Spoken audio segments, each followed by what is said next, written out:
I have at least seen one 68 that did not have any provision for the shoulder belt. So back when the law was changed, the CHP actually came over here and was talking to me, and I was telling them, yeah, most of them will, but not all.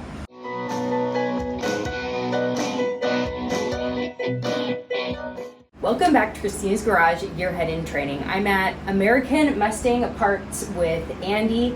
I spoke with his wife on the phone yesterday, and she said it was okay for me to come in, and I'm strong-arming him into letting me do a little interview today.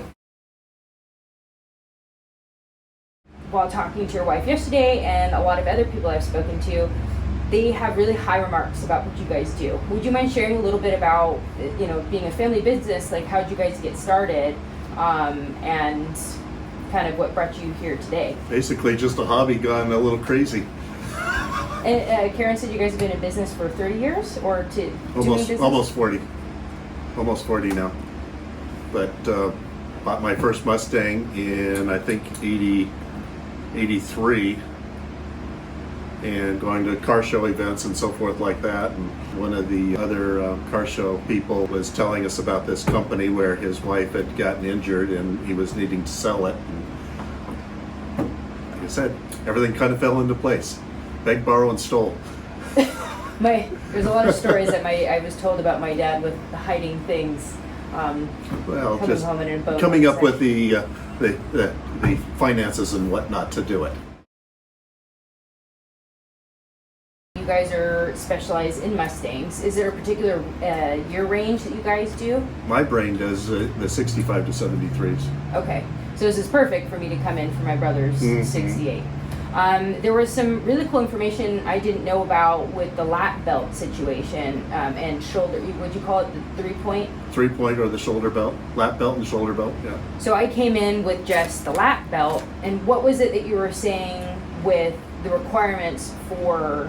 Well, 68 was the year that they start in the Mustangs that they started putting in 3-point or a shoulder seatbelt, and I have at least seen one 68 that did not have any provision for the shoulder belt. So back when the law was changed, the CHP actually came over here and was talking to me, and I was telling them, yeah, most of them will, but not all.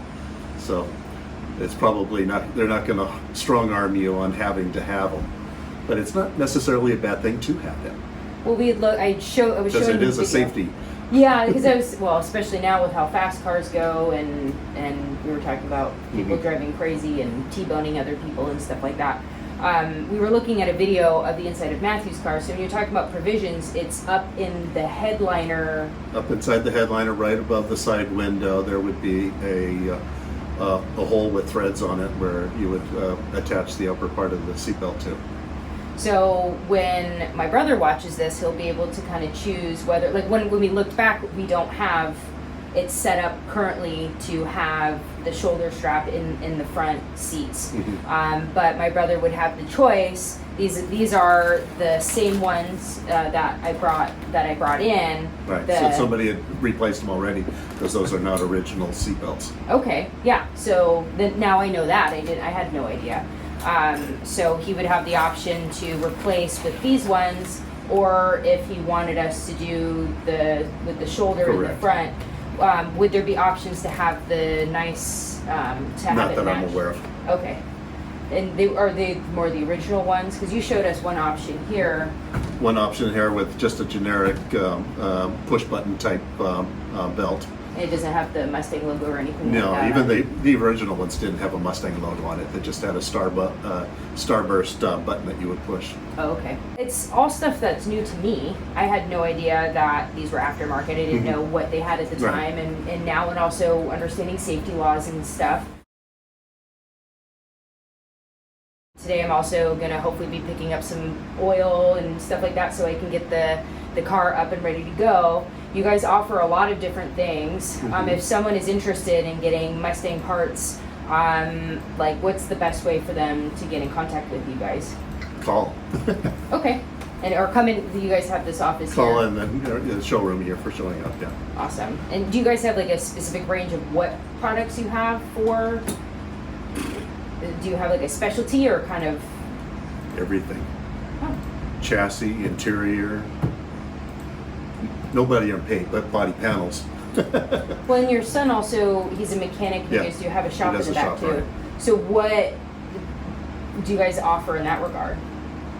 Everything but body paint, and he doesn't like doing convertible tops and vinyl tops, but pretty much everything else.